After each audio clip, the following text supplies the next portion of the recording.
हाथी के दांत स्मार्ट बहू की कथा शीर्षक का भावार्थ। हाथी के दांत खाने के और दिखाने के और यानी जो दिखता है वो हमेशा सच नहीं होता। इस कहानी में बहू सबको यही सिखाती। वन परिचय श्रीवास्तव परिवार और नई बहू। श्रीवास्तव परिवार लखनऊ का प्रतिष्ठित संयुक्त परिवार था। दादाजी तेजस्वी परंपरावादी, दादी धार्मिक शुद्ध देसी सोच वाली, पिताजी सरकारी नौकरी में, माँ घर की कड़क बॉस और अब नई बहू कविता एक MBA ग्रेजुएट।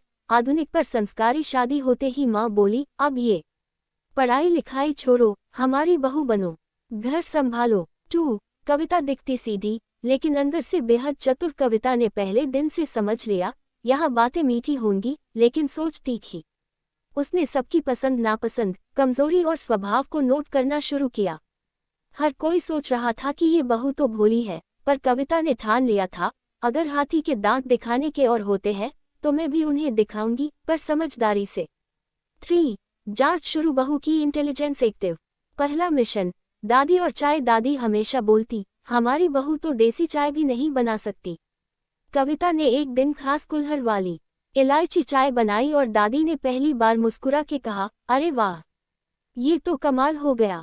दूसरा मिशन, सास का डाउट। माँ कहती, इस बहू को मोबाइल छोड़ के रोटी बनानी चाहिए। कविता ने 4 तरह की रोटियां बनाई, गुलाब रोटी, पालक पराठा और बाजरे की रोटी। अब सासू माँ बोली, अरे तू तो कमाल है, पर सोशल मीडिया पर मत डालना। 4 बहू ने घर को बनाया डिजिटल। कविता ने घर की बिजली, सब्जी का खर्चा और दूध वाले की पेमेंट भी UPI और गूगल शीट में डालनी शुरू कर दी। पिताजी पहले बोले, हमें ये सब नहीं आता बहू, लेकिन जब उन्होंने हिसाब साफ देखा तो बोले, तू तो ऑफिस से भी तेज है।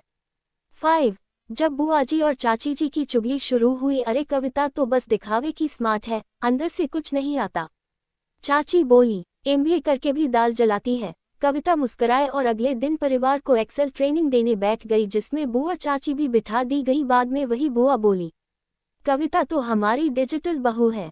6 बड़ा इम्तिहान। जब दादाजी बीमार पड़े, दादाजी को अचानक हार्ट की दिक्कत हुई। कविता ने 108 कॉल की, ME कार्ड, ID प्रूफ और मेडिक्लेम सारे डॉक्यूमेंट अस्पताल ले गई। डॉक्टर ने कहा, अगर कुछ मिनट भी देर होती तो दिक्कत बढ़ सकती थी। दादाजी बोले, मेरी जान इस बहू ने बचाई, अब से इसे कोई कुछ नहीं कहेगा। 7 कविता ने घर की बहुओं को जोड़ना शुरू किया। कविता ने घर की दूसरी महिलाओं को भी जोड़ लिया। जेठानी को ऑनलाइन मेहंदी क्लासेस, नंद को YouTube चैनल, सासू माँ फेसबुक ग्रुप, सास बहू संवाद। अब हर किसी को लगा कविता घर की बहू नहीं, घर की CEO है। 8 गांव से आई मौसी, बहू तो सीरियल जैसी है। गांव की मौसी आई और बोली, आजकल की बहुएं तो बस इंग्लिश बोलती हैं, तुम तो सीधी हो ना। कविता मुस्कुराकर बोली, अरे मौसी जी, हम तो देसी स्टाइल वाली स्मार्ट बहू है, खीर भी बनाएंगे और वाईफाई भी चलाएंगे। 9 जब कविता को मिला घर का रियल अवार्ड, एक दिन पिताजी ने सबको बुलाया। आज 1 साल हो गया कविता के इस घर में। उन्होंने कविता को एक शॉल, श्रीवास्तव परिवार की चाबी और घर की फाइनेंस की जिम्मेदारी सौंपी। सब लोग तालियां बजा रहे थे। दादी बोली, हाथी के दांत दिखाने के और होते हैं, पर हमारी कविता, वो तो असली मोती निकली। बहू केवल बहू नहीं होती, वो पूरे घर का आधार बन सकती है। समझदारी, धैर्य और स्मार्टनेस से हर मुश्किल रिश्ता आसान हो सकता है। और जो दिखता है वो ही सच्चाई नहीं होती।